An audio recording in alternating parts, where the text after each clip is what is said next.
Hello बच्चों। इस video में हम लोग एच सी वर्मा का chapter number 3 rest and motion chapter का ऑब्जेक्टिव 1 का सारा क्वेश्चन सॉल्व करेंगे। तो चलिए स्टार्ट करते हैं पहले क्वेश्चन से। पहला क्वेश्चन है हमारा, a motor car is going due north at a speed of 50 kilometre per hour. It makes a 90 degree turn left without changing the speed. The change in velocity of the car is about. ठीक है, alright, pen select करते हैं। चलिए, सो पहले ये देखते हैं कि डायरेक्शन कौन सा किधर होता है। तो किसी भी प्लेन पे ये डायरेक्शन ईस्ट होता है, this is west, north and south. ठीक है, तो अब बोल रहा है एक motor car is going due north at a speed of 50 kilometre per our.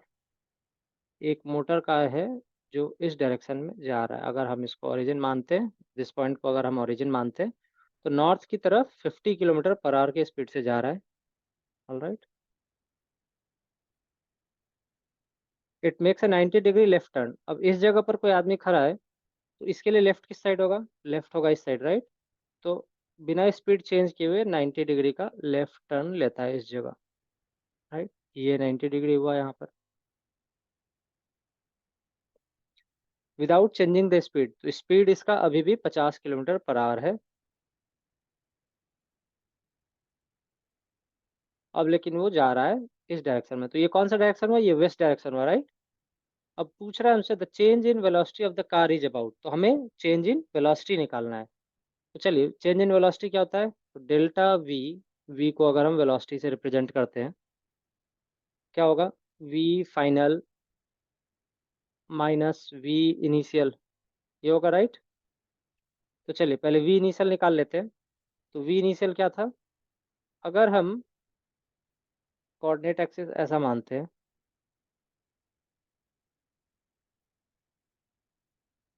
This is positive x and this is positive y direction. तो इनिशियल वेलोसिटी क्या होगा? 50 जे कैप होगा क्या?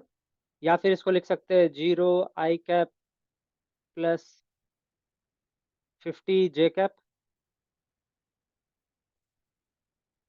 और वी फाइनल जो होगा वो क्या होगा, वो देखते हैं। तो अब वो जा रहा है नेगेटिव एक्स डायरेक्शन की तरफ, राइट। वो इस साइड जा रहा है ना। वो इस साइड जा रहा है, लेफ्ट साइड की तरफ जा रहा है। तो इसका अगर हम लिखते हैं वी एफ, ये वेक्टर वी है, तो वी एफ क्या होगा? -50 आई कैप। माइनस क्यों आया? क्योंकि हम लोग एक्स डायरेक्शन को पॉजिटिव राइट साइड में माने, इस साइड माने। तो जो वेस्ट साइड अगर जा रहा है ना, तो माइनस आएगा डायरेक्शन में, प्लस 0 जे कैप। क्यों जीरो क्यों होगा? क्योंकि ऊपर की तरफ कोई इसका कंपोनेंट नहीं है।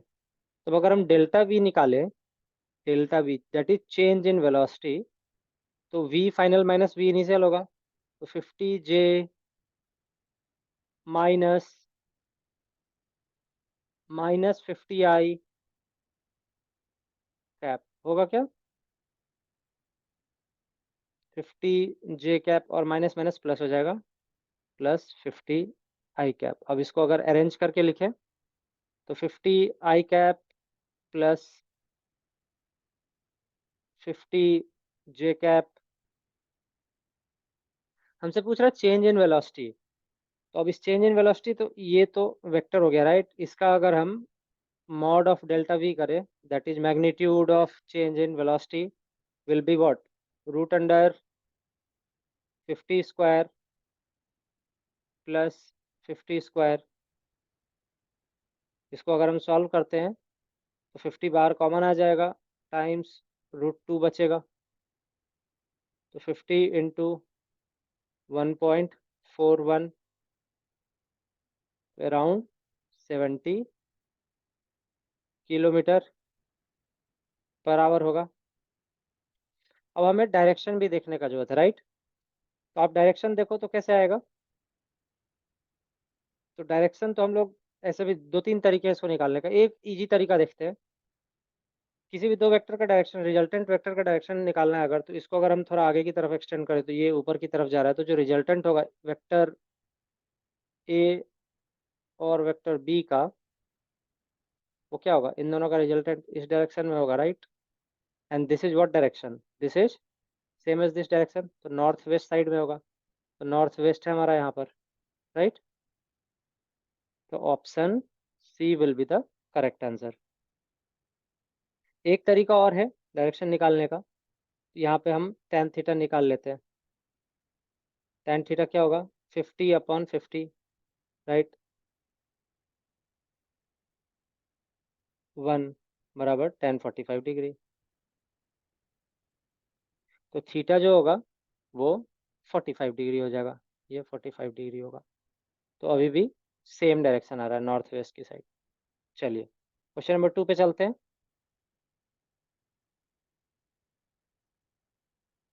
नेक्स्ट क्वेश्चन में क्या कह रहा है कि figure shows the displacement time graph of a particle moving in x direction. तो अब ये डिस्प्लेसमेंट टाइम ग्राफ है, x जो है यहाँ पर ये डिस्प्लेसमेंट है, एंड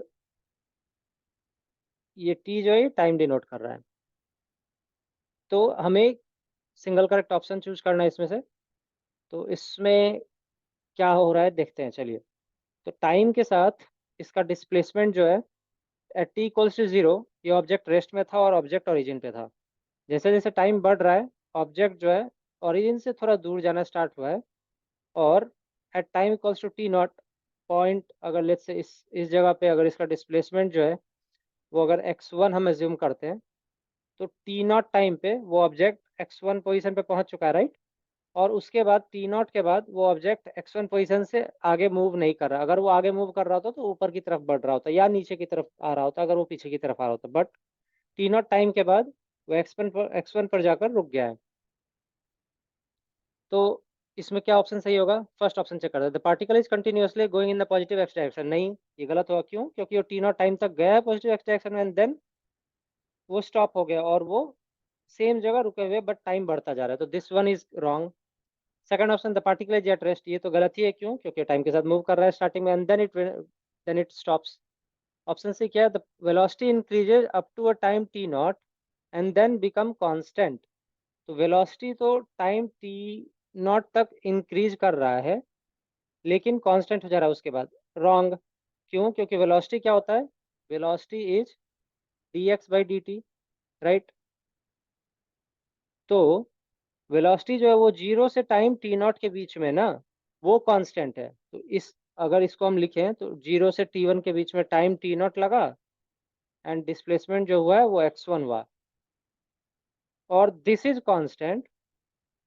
बट उसके बाद जो वेलोसिटी जो हुआ है ना वो 0 है, क्यों, क्योंकि dx/dt में टाइम तो इंक्रीज कर रहा है, इस जगह से इस जगह, इस पॉइंट से इस पॉइंट तक में ना टाइम इंक्रीज कर रहा है, बट एक्स में कोई चेंजेस नहीं आ रहा है, तो दिस वन इज 0। तो ये उल्टा स्टेटमेंट लिखा हुआ है, actually it should have been the velocity remains constant up to time t not and then becomes 0, then it would have been a correct statement, but otherwise अभी ये wrong statement है। Option d check करते हैं, the particle moves at a constant velocity up to time 0। Yes, the particle moves at a constant velocity up to time 0 and then it stops, so D is the correct option। चलिए next question चलते हैं। अगले question में कह रहे हैं the particle has a velocity u towards east. तो चलिए फिर से हम लोग डायरेक्शन बना लेते हैं, किसी भी प्लेन पे डायरेक्शन यही होता है, ये ईस्ट होगा, ये वेस्ट, ये नॉर्थ, एंड ये साउथ। तो पार्टिकल मूव कर रहा है has a velocity u towards east at t equals to 0। तो ईस्ट की तरफ उसका डायरेक्शन है वेलोसिटी का, और इसका वेलोसिटी u है at t equals to 0। Its acceleration is towards west. अगर हम इसको ओरिजिन मान ले,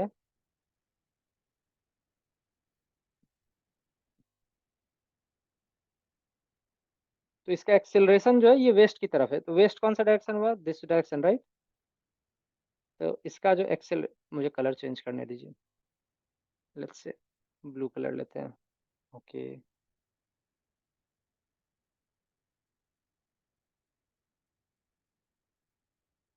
okay,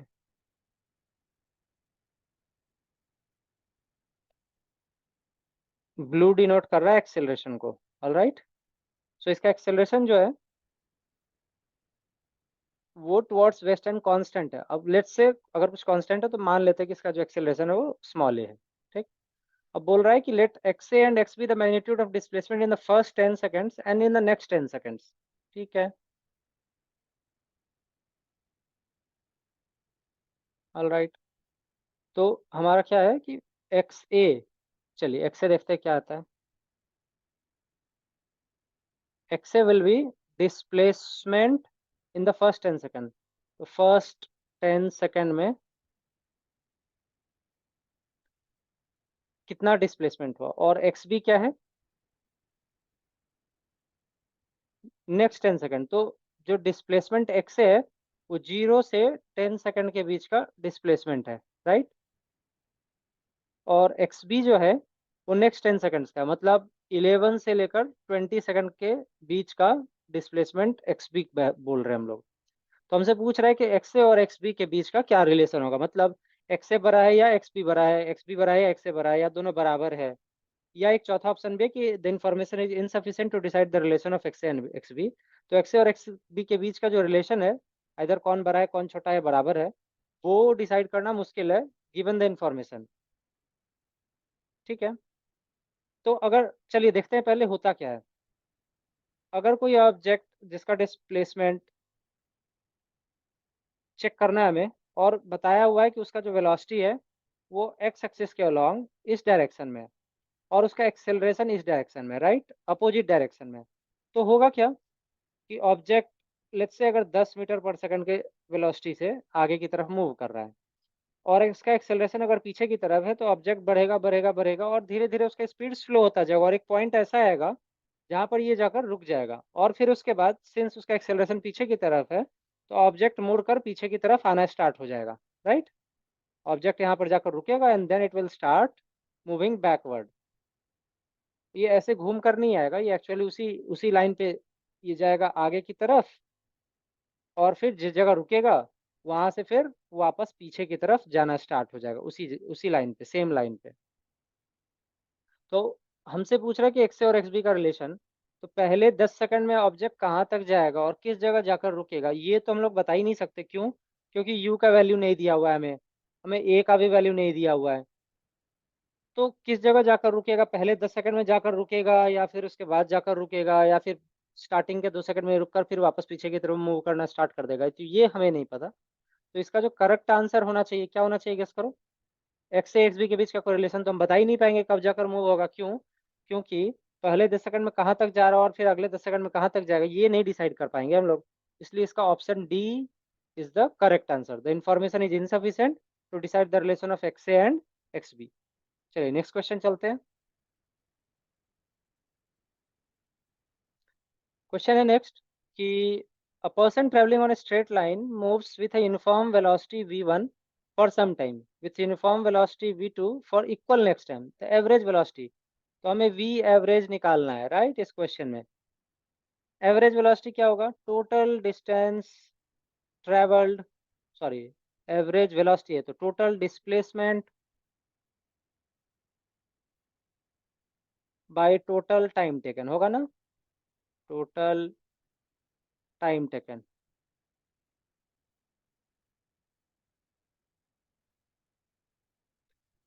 A person traveling on a straight line moves with uniform velocity v1 for some time। मान लेते हैं कि t1 टाइम, t टाइम में स्ट्रेट लाइन में वेलोसिटी v1 से मूव कर रहा है, ठीक। तो इसका जो टोटल डिस्प्लेसमेंट होगा कितना होगा, v1 टाइम्स t होगा, राइट। क्यों? डिस्प्लेसमेंट को अगर s से डिनोट कर रहे हैं तो v1 टाइम्स t, क्यों? क्योंकि displacement is equal to velocity into time होता है। तो वेलोसिटी v1 है और t टाइम तक के लिए मूव कर रहा है, तो v1 into T will be it's displacement, तो v1t हो जाएगा। और फिर बोल रहा है कि with uniform velocity v2 in the next equal time, तो अगला same time t, let's say पहली बार t सेकंड के लिए मूव किया v1 स्पीड से, और उसके बाद उसका वेलोसिटी चेंज हो जाता है, अब v1 की जगह v2 हो जाता है, लेकिन t टाइम ही आगे मूव करता है। तो इसका जो ये s1 था, जो s2 होगा वो फिर से क्या होगा, v2 टाइम्स t, राइट। और टोटल टाइम कितना हो गया, t प्लस टी, 2t। तो v एवरेज यहाँ क्या हो जाएगा, v average is equal to total displacement, तो s1 प्लस s2, s1 क्या है v1t प्लस v2t, और टोटल टाइम क्या है t plus T, t plus T. तो 2t हो जाएगा। इन दोनों को अगर ऐड करें और t कॉमन ले लेते हैं ऊपर में, तो v1 plus v2 divided by 2t, t cut गया, is equal to v1 plus v2 upon 2 हो जाएगा। तो option A will be the correct answer. Next question चलते हैं।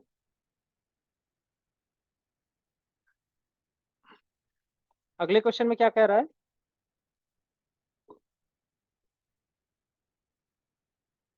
नेक्स्ट क्वेश्चन है हमारा कि a person traveling on a straight line moves with a uniform velocity v1 for a distance x and with a uniform velocity v2 for next equal distance, the average velocity, तो v average क्या होगा? Total displacement, फिर से total displacement by total time.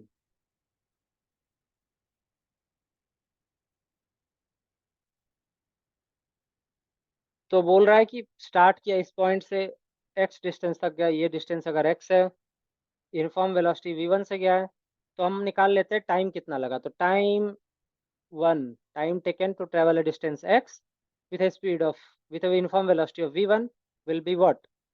Total distance और displacement, क्योंकि यहाँ पर single straight direction में मूव कर रहा है, तो distance is equal to displacement here. तो हम लोग का x अपॉन v1 होगा displacement upon speed will be time t1। और बोल रहा है कि and uniform velocity v2 for next equal distance, तो अगला जो डिस्टेंस है वो फिर से x डिस्टेंस से मूव किया है, फिर से this distance is also x but with a different velocity. तो डिफरेंट वेलोसिटी इस बार क्या है? यहाँ पे इस बार v2 के वेलोसिटी से मूव कर रहा है। जो इसका टाइम t2 होगा, टाइम t2 जो होगा वो होगा x डिस्प्लेसमेंट अपॉन v2। तो अगर हम v एवरेज निकालते हैं इस बार, तो टोटल डिस्प्लेसमेंट क्या हुआ? इस जगह से लेकर ये पूरा डिस्टेंस यहाँ तक होगा, ये x प्लस ये x 2x, और टोटल टाइम कितना हुआ? t1 प्लस t2, t1 कितना है? x upon v1, sorry x upon v1 plus t2 कितना है? x अपॉन v2, है ना? ये t2 है and this one is t1। अब चलिए x प्लस x 2x हो जाता है डिवाइडेड बाई x कॉमन ले लेते हैं ऊपर में, ये क्या बचेगा? 1 upon v1 plus 1 upon v2 बचेगा क्या? और ये x कट जाएगा, तो v average is equal to 2 upon 1 upon v1 plus 1 upon v2। इसमें कोई दिक्कत नहीं होना चाहिए। तो अब हमें एवरेज वेलोसिटी v बोलना है, तो ठीक है, एवरेज वेलोसिटी को हम v बोलेंगे यहाँ पर, is equal to 2 upon 1 upon v1 plus 1 upon v2। यहाँ पे एवरेज वेलोसिटी को v बोला गया है, इसलिए हम लोगों ने v एवरेज को v लिखा है। अब क्या करेंगे? इस v1 1 upon v1 plus 1 upon v2 को इधर भेज देंगे और इस v को इधर ले आएंगे। तो अब ये सॉल्व करने पे क्या आएगा? ध्यान से देखिएगा, 2 upon v is equal to 1 upon v1 plus 1 upon v2 होगा क्या? ये 2 को यहीं रहने देते हैं, इस v को इधर ले आए हैं, और ये जो 1 upon v1 plus 1 upon v2 है इसको इधर ले आए हैं, तो ये इक्वेशन बनकर आता है। चेक करते हैं कोई ऑप्शन मैच कर रहा है क्या? तो ऑप्शन सी जो है this will be our correct answer. Next question पे चलते हैं, क्वेश्चन नंबर 6। इस क्वेश्चन में क्या कर रहा है? A stone is release from elevator going up with acceleration A, the acceleration of the stone after the release is, ठीक है,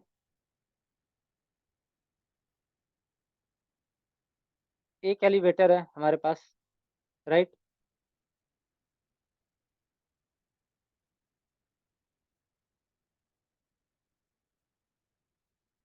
ठीक है, और ये जो एलिवेटर है ऊपर की तरफ मूव कर रहा है। The stone is release from the elevator going up with acceleration a, तो ये एलिवेटर एक ही रफ्तार से, एक एक्सेलरेशन से ऊपर की तरफ मूव कर रहा है। The acceleration of the stone after the release, जब इस एक्सेलरेशन को, सॉरी, जब इस एलिवेटर पर से एक स्टोन जो है, ये चलिए एक स्टोन है and this has been released, so जब ये रिलीज करते हैं जैसे ही, तो ये नीचे की तरफ गिरना स्टार्ट होगा, राइट। तो जैसे ही ये नीचे की तरफ गिरना स्टार्ट होगा, तो इस पे कौन सा फोर्स लग रहा है जिसकी वजह से नीचे आ रही है, तो ये एक्सेलरेशन ड्यू टू ग्रेविटी लग रहा है इस पे, और ये नीचे की तरफ आ रहा है। और जैसे ही इसको रिलीज कर दिए है, तो ये हवा में है। अगर ये हवा में है तो इस पे और कोई फोर्स लग रहा है क्या? नहीं लग रहा है ना। क्यों? क्योंकि ये इस लिफ्ट से अटैच नहीं है। दैट्स वाई इस पे और कोई फोर्स नहीं लग रहा है। तो इस पे कौन सा इसका एक्सेलरेशन क्या होगा? After the release it will be g downwards. Next question चलते हैं।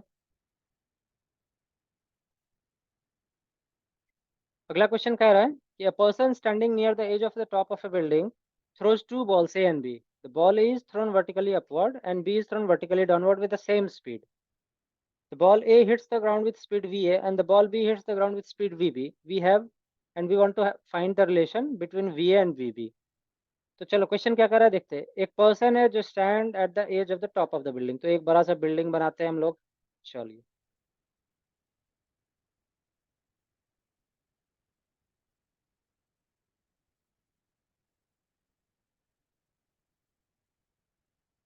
ठीक है। एक बिल्डिंग है, बिल्डिंग के ऊपर एक आदमी खड़ा है, और दो बॉल ए और बी है। The ball A is thrown vertically upward. तो चलिए, बॉल ए जो है, this one is ball A, इस बॉल को ऊपर फेंका गया पहले, and ball B is thrown vertically downward with the same speed. ठीक है, एक और बॉल बी बना देते हैं। This blue ball is ball B, और इसको नीचे की तरफ फेंका गया है। ठीक है, the ball A hits the ground with the speed v है। जो बॉल ए है जब इस जमीन को यहाँ हिट करेगा तो ये वी ए स्पीड से करेगा, और जो बॉल बी है जब यहाँ पे हिट करेगा तो ये वी बी के स्पीड से हिट करेगा। तो हमें वी ए और वी बी के बीच का रिलेशन निकालना है। तो चलिए एक एक करके देखते हैं बॉल के साथ क्या हो रहा है। जब ये पर्सन जो है इस बॉल को हवा में फेंक रहा है, इस जगह से फेंकेगा तो क्या होगा? ये पहले ऊपर जाएगा, ऊपर जाएगा, ऊपर जाएगा, और एक्सेलरेशन ड्यू टू ग्रेविटी नीचे लग रहा है। इसका इनिशियल वेलोसिटी यू ऊपर की तरफ है। क्यों? क्योंकि नीचे से इसको ऊपर फेंके हैं। ठीक है, इसका एक्सेलरेशन ड्यू टू ग्रेविटी नीचे की तरफ जी है, और जो इसका इनिशियल वेलोसिटी यू ऊपर की तरफ है। तो ये ऊपर जाएगा और एक समय आएगा तो बॉल हवा में जाकर रुक जाएगा, और उसके बाद फिर वहां से यू टर्न मारेगा और फिर नीचे की तरफ आना स्टार्ट होगा, और वो जमीन पर आकर गिरेगा और इस जगह टच करेगा। और बॉल वी के साथ क्या होगा? सिंस इसको हम डायरेक्टली नीचे फेंके तो ये नीचे की तरफ आएगा और जाकर जमीन पे हिट करेगा। तो हमें वी और वीबी के बीच का रिलेशन निकालना है। तो चलिए इस पॉइंट पे देखते हैं। तो जब यहाँ से लेट्स से इसको यू से फेंके हैं, तो यहाँ से यहाँ ऊपर जाएगा। ठीक, जब इस जगह पहुंच जाएगा तो इसका जो वेलोसिटी है वो जीरो हो जाएगा, और फिर यहाँ से नीचे की तरफ आना स्टार्ट हो जाएगा। तो देखते हैं, जब यहाँ से यहाँ जब जीरो पहुंच जाएगा तो लेट्स से टी टाइम लगता है इसको इस पॉइंट से इस पॉइंट तक हवा में जाने के लिए। ठीक है, तो टी क्या होगा? V square minus u square equals to 2 AS लगाते हैं हम अगर, या फिर ये नहीं लगाते हैं। v equals to u plus a t लगाते हैं, इससे जल्दी निकल जाएगा। ठीक है, तो इनिशियल फाइनल वेलोसिटी इसका जीरो हो जाएगा। इनिशियल वेलोसिटी यू माने ही है, नीचे की तरफ एक्सेलरेशन लग रहा है इसलिए माइनस जी हो जाएगा टाइम्स टी। इसको कितना टाइम लगेगा ऊपर जाने में? यू अपॉन जी। कैसे सॉल्व किए इसको? इस जी टी को उधर भेजे और टी को फिर नीचे, जी को नीचे ले आए, तो t time equals to u upon g time में ये ऑब्जेक्ट इस जगह पहुंच जाएगा। ठीक, इस हाइट पे पहुंच गया बॉल ए जो है, अपने मैक्सिमम हाइट पे पहुंच गया और वहां जाकर रुका और फिर वापस वहां से नीचे आएगा। तो अब अगर हम जब वापस आते तरफ देखते हैं, हम देखते हैं कि इस पॉइंट पे क्या इसका वेलोसिटी है। ठीक, तो अब जब वापस बिल्डिंग के जस्ट जो जो ये हाइट है ना, इस हाइट पे हम देखना चाह रहे हैं इसका कितना वेलोसिटी है। ठीक, और जो हाइट क्या है वो भी हम निकाल लेते हैं एक बार। V square minus u square equals to 2 AS।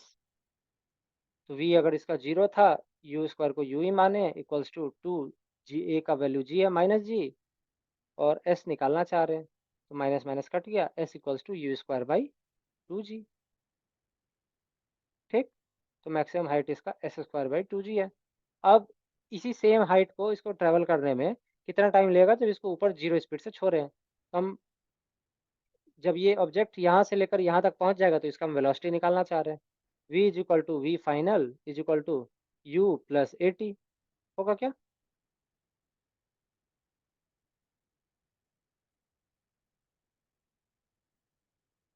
यहाँ से हमें टी भी निकालना पड़ेगा। उससे ज़्यादा अच्छा रहेगा ना कि हम लोग ये यूज करें, v square minus u square equal to 2as।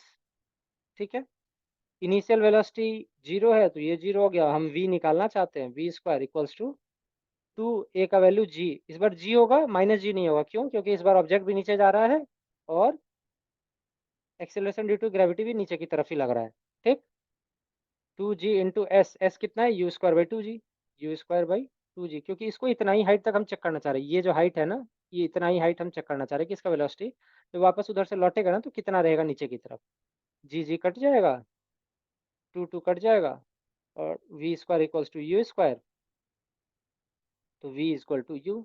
It means क्या पता चल रहा है हमें इससे, कि जिस स्पीड से इसको फेंके थे ऊपर की तरफ, वहां ऊपर एक पॉइंट पे जाएगा जहां पर जाकर रुकेगा, और फिर वापस जब नीचे की तरफ गिरेगा ना तो सेम स्पीड से नीचे गिर रहा होगा। तो अब क्या है क्वेश्चन में, कि बॉल ए को यू स्पीड से ऊपर फेंके थे, लेकिन जब वापस गिरेगा तो इस जगह, जिस जो जहाँ से फेंकने वाला पॉइंट था उस जगह पे आकर सेम उसका वेलोसिटी फिर से यू हो गया, लेकिन इस बार नीचे की तरफ, और बॉल बी जो है उसका वेलोसिटी भी नीचे की तरफ यू ही है, और दोनों का वेलोसिटी फेंकने वक्त सेम है, तो नीचे जब टकराएगा तो जाकर सेम वेलोसिटी से हिट करेगा। तो ऑप्शन इसका सी रहेगा, C will be the correct answer. चलिए नेक्स्ट क्वेश्चन।